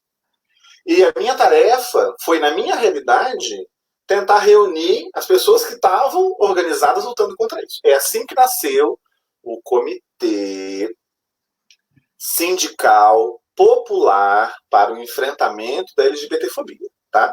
Esse comitê tem Andes Via do Fêmeas, Sinted, a TGLT, que é a Associação, Coletivo Resistência, e, organicamente, né, a assistência social por conta do Edmilson. O comitê, o ano passado, fez a reunião dos eventos que aconteciam separados. O Miss Mister Diversidade acontecia dentro de uma lógica, né, que Paulinha explica melhor do que eu, porque ela é a idealizadora e é ela quem trabalha com isso. Inclusive, Paulinha é alguém para vocês convidarem para vir falar sobre o que é tática de visibilidade, né? O Miss Mister Diversidade é uma tática de visibilidade da nossa questão, do nosso município. Importantíssima, a mais tradicional. Os meninos e meninas do Coletivo Resistência, né, estão fazendo uma trajetória bonita com o Sarau do Orgulho. E a Assistência Social, né, via Edmilson, fazia a conferência municipal da questão, né, LGBT. Como disse o Júnior, antes de acabar a energia dele, né, foi onde ele começou, né? Porque você tinha a Conferência Nacional, a Estadual e a Municipal. O que a gente fez ano passado? Nós juntamos tudo isso. Então, nós tivemos a primeira jornada LGBTQIA+, de Três Lagoas e região. Então, tivemos a primeira Conferência Municipal livre, porque não tinha conferência estatal, né? Fizemos o primeiro seminário Sindical Popular LGBTQIA+, e tivemos aqui a presença da Frida, que é uma camarada do PSTU, que discute as questões, né, da homossexualidade, e que faz o mestrado em educação sexual lá na Unesp de Araraquara, se eu não falei errado a unidade. Tivemos o Cine LGBTQIA+, né, nós projetamos a Revolta de Stonewall, fizemos uma discussão muito interessante. E tivemos, né, o 8º Mix Miss Diversidade. A gente reuniu isso em uma semana. Nós já estamos com a segunda jornada planejada, mas aí eu quero fazer propaganda do coletivo, do comitê. O comitê está aberto a outras organizações que fazem a luta LGBTQIA+. Nós precisamos de gente do movimento estudantil, nós precisamos de gente da sociedade civil organizada. Nós entendemos que existem outros sindicatos que podem colaborar. E aí quero fazer aqui, né, um agradecimento público à Maria Laura, presidente do Sinted, que cede o Sinted, né, para as reuniões mensais do comitê, que agora estão suspensas por conta do Covid. Só que a gente está com a segunda jornada planejada, a gente só está esperando para ver como é que a gente vai, né, vencer essa pandemia, porque a espécie sobrevive à pandemia, tá? Eu, outro, a gente pode até morrer, virar purpurina, né? Como o pessoal do DC Croquete batizou nesse país, né? Que é de onde vem a história de virar purpurina, né? Graças ao pessoal do DC Croquete, que lá nos anos 70 fazia espetáculo com temática LGBT nesse país. Mas a gente precisa de mais forças, né? A gente precisa reunir mais gente. Eu, inclusive, como alguém que coordena esse comitê, estou oficialmente chamando o pessoal do Vermelhos 67. Eu estou falando direito isso? É Vermelhos 67 que fala assim mesmo? É assim que vocês estão se chamando? Vermelhos 67. Para que vocês tenham assento no comitê.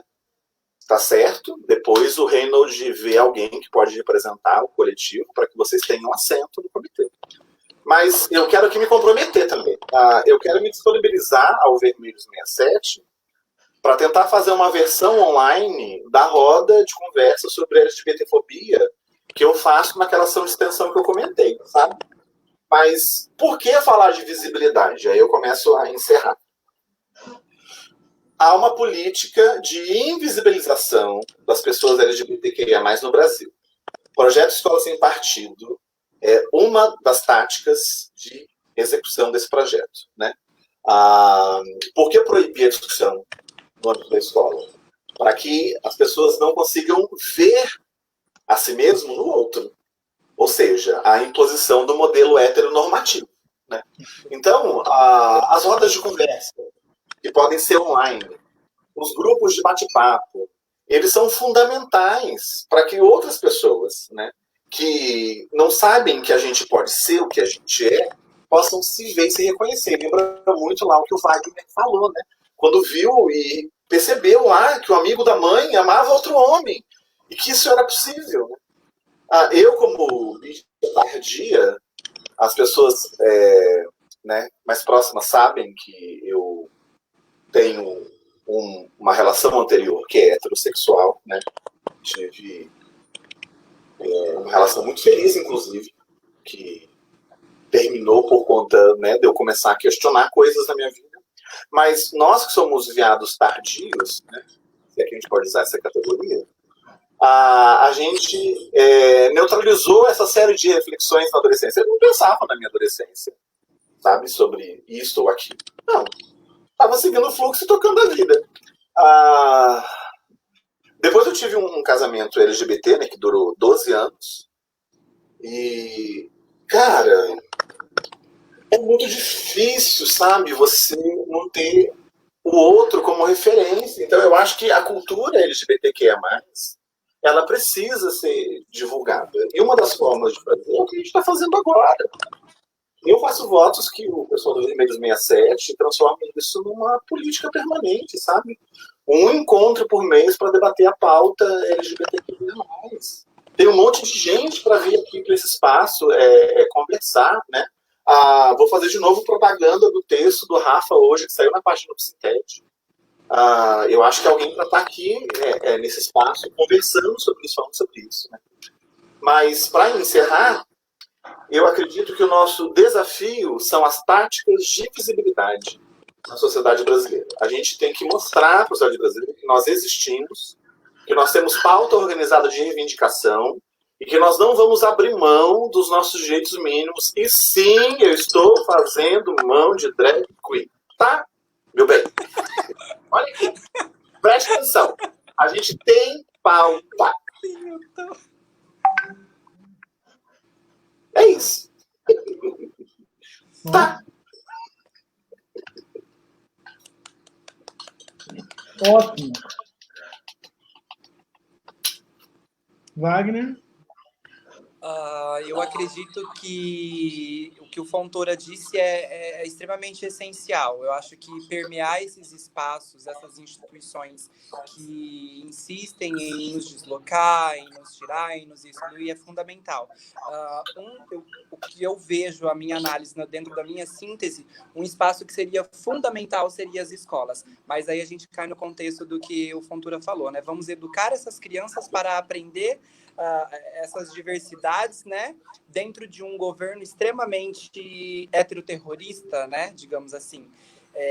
Quem quer permitir, né, As pessoas ainda se baseiam muito na religião para expor o seu preconceito, para proliferarem seus ódios. Então, assim, é muito difícil ocupar esses espaços.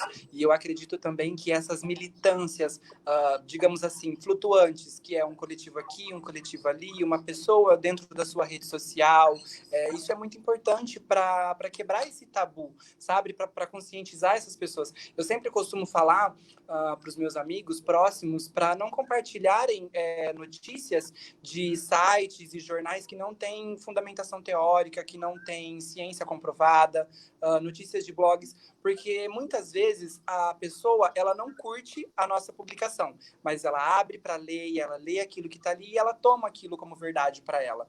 Então eu sempre digo assim, cuidado com o que você vai compartilhar, porque aquilo pode se tornar a verdade para uma pessoa, porque às vezes a pessoa ela te olha, ela te vê como um exemplo de uma pessoa que sabe daquilo que está falando, que tem conhecimento daquilo, então logo aquilo é verdade para ela. Então tomar muito cuidado e sempre se posicionar, sempre ser político, sabe? Não, eu sou gay, eu estou aqui, eu sou homossexual, sou afeminado, sou drag queen, não sou drag queen, sou transexual, e estou aqui também e vim falar pelos meus direitos, vim falar pela minha comunidade, vou assumir o meu lugar de fala, eu acho que isso é essencial. E essas militâncias flutuantes, né, que nós temos aqui na nossa cidade, elas são maravilhosas, esse é o nosso pontapé inicial, é o que a gente falou lá no começo, né, sobre as migalhas. Talvez seja um passo muito pequeno, mas vai ser pequeno agora, que vai se tornar muito grande. É como um floquinho de neve caindo numa montanha e se tornando aquela bolona de neve até atingir fazer aquele regaço todo, né? Digamos assim. Então, eu acho que é necessário, é útil, é válido, faremos isso com muita ciência, com muito embasamento, e por hora resistiremos, né? Uma solução que eu acho que seria bacana, poderíamos dizer talvez um impeachment, acho que facilitaria muita coisa, mas não resolveria tudo, né? E é isso. Muito obrigado pelo convite, e também já vou ter que ir logo, porque eu estou no meu local de trabalho ainda, não estou em casa. E muito obrigado pelo convite de todo mundo.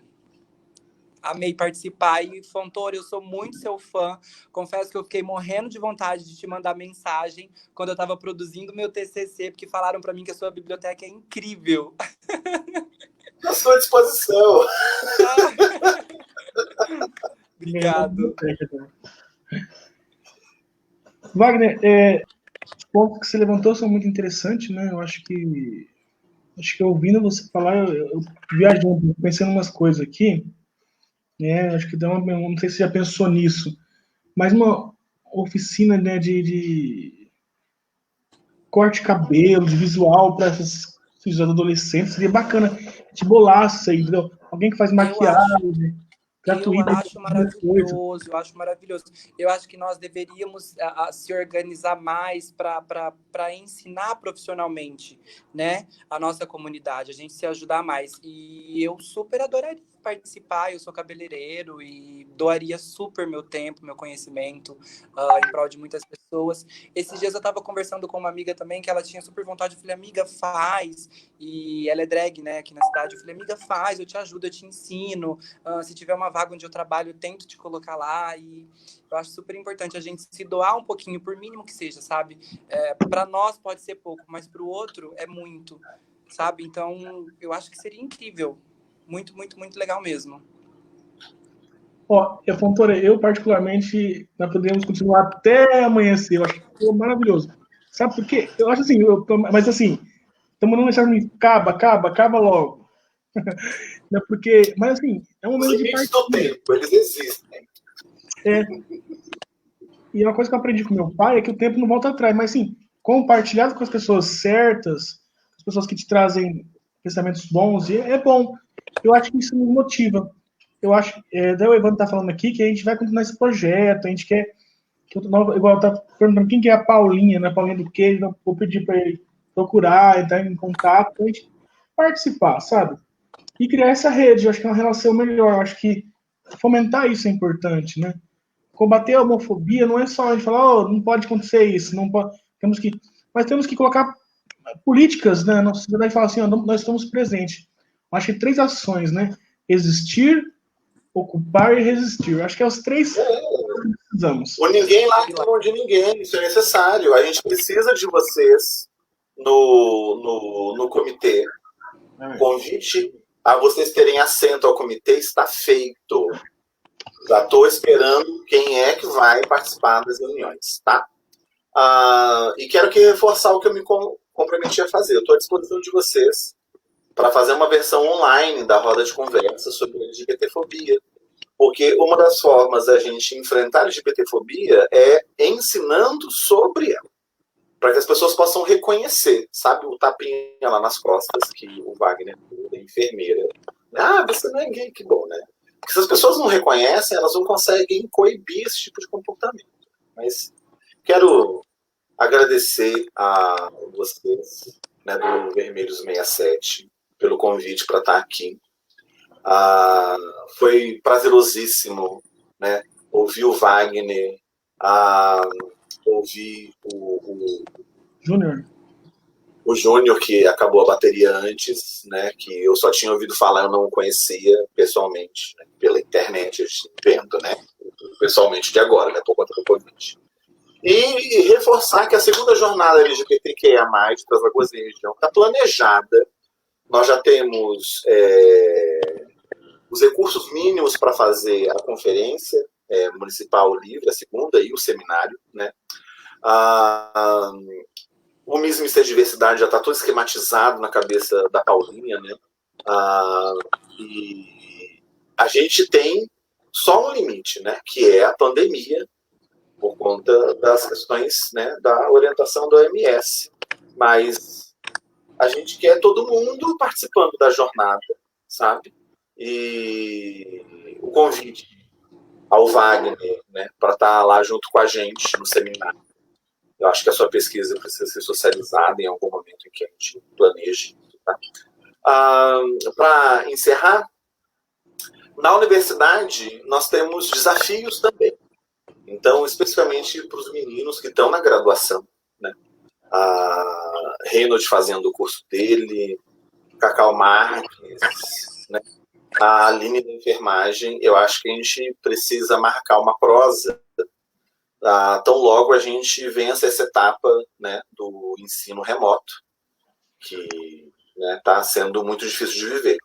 Para que a gente possa, no interior aqui da nossa instituição, e estendendo para outras instituições, né, pensar ações internas, né? Mas eu não posso deixar de reforçar o compromisso que a gente precisa ter com a construção das táticas de visibilidade, que é o cenário principal da luta no momento, sabe? E a gente não pode ceder à invisibilização da pauta LGBTQIA+, no Brasil no momento. É isso. Wagner, doutora, quero agradecer imensamente mesmo vocês participarem. Esse é o primeiro live que a gente faz, sabe, a gente pensou com muito carinho 2 semanas, né, para a gente conseguir colocar isso em prática, mas tem uma coisa que a gente quer colocar sempre. Doutora, eu quero que você venha falar sobre as suas experiências, né, sua biografia mesmo, assim, de afetividade, porque não é um ensinamento que a gente passa, acho que a história da nossa vida é importante para o outro. Alguma coisinha a pessoa pode tirar de importante, levar e reformular na vida dela, né? O Wagner também é uma pessoa brilhante que nos trouxe essa luz também de pensarmos quais são as políticas públicas que favoreceram, né, a comunidade, e nós temos que continuar essa batalha, né? Eu acho que, assim, precisamos marcar novos encontros para que a gente possa também trazer novas pessoas, a Paulinha, o que você falou lá, o Edmilson, e, assim, novas pessoas para, acho que integrar. Eu acho que a ideia é integrar e começar a reformular e falar assim, ó, nós estamos aqui, existimos e precisamos ter força. Eu acho que a força, acho que é principal neste momento de situação de crise, né? A gente precisa ter força e falar, ó, temos que contrapor as ideias que estão postas aí, né? Eu estava na eleição do ano passado, para finalizar, eu fui na escola Maria Eulália, como fiscal. E aí o cara foi votar e gritou, ó, agora que o Bolsonaro foi eleito, vamos matar todas essas bichas, esses gays, porque agora o mundo vai ficar maravilhoso, sabe? E é homofóbico, eu acho que eles estão ali, nós temos que contrapor isso e enfrentar. Eu acho que é importante isso, não podemos muito falar, não. Falou, se põe no seu lugar, nós também temos o direito à vida, direito a brilhar, a ser luz na vida de outras pessoas e precisamos ocupar nossos espaços. Eu acho que é importante. E quem falou que as gays não vai poder comprar arma, né? As gays também vai poder comprar arma. É importante também isso, né? Mas acho Você sabe que eu sou revolucionário, eu acho que o trabalhador tem que estar armado. eu acho que, do meu ponto de vista, que a arma é só um exemplo da. A arma é uma demonstração de que a masculinidade está em crise. Eu acho essencial. Então, a masculinidade está em crise, a mulher consegue ter um poder, domínio. A mulher, para mim, acho que eu amo a mulher porque.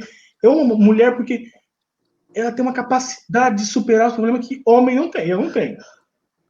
Cara, a mulher, para mim, acho que as mulheres, ela tem uma energia, uma força que é fenomenal. Elas enfrentam o machismo há mais tempo que nós, meu bem. Verdade. É isso que eu tava pensando, né? A gente ouve muito essa frase de que as mulheres, elas são ensinadas a serem fortes, meu bem. Elas estão aí vendo isso, vivendo isso muito antes de nós, né? Enquanto a gente foi se descobrir gay, elas estão lá lutando e entendendo o mundo de uma outra forma e crescendo muito mais rápido que os homens, né? É social, é estrutural. Caetano Veloso já cantava, entre para o Women's Liberation Front, não é? Movimento de liberação das mulheres. E o movimento LGBT vai nesse vácuo, né? O movimento de liberação gay é paralelo, posterior a algumas décadas, mas paralelo à luta, porque o inimigo é o mesmo, é o machismo. Então, aí já amanhã nós temos mais um encontro, né? Com outras pessoas, tem uma trans, que eu quero ouvir muito dela, eu quero conhecer, porque eu ainda estou nesse mundo ainda heteronormativo, sabe? Então, quero sair um pouco... coletivo de consciência. É bom. Tem que se querer se abrir, né? Achei importante isso. Querer acolher. Também agradecer a equipe, né? A Grazi, o Evandro, o Pedro, a Aline. São pessoas que se doaram muito para que isso acontecesse, né? Então, muito obrigado mesmo pelos companheiros, né? Que estão aí junto. Eu acho que são pessoas fenomenais, são pessoas que estão para somar força com vocês. Então, acho que é isso. Eu acho que primeiro que eu criar essa rede de relações que vai ser muito virtuosa, como diz, né? Aqui é a Bel. Muito obrigado mesmo. Alguma coisa mais? Firme na luta, até a revolução. E juntos venceremos. Beijo, obrigado pelo espaço. Beijo, tchau, gente. Obrigado por quem assistiu. Obrigado por quem acompanhou a gente. Agradeço mesmo. Beijão. Tchau, meus amores.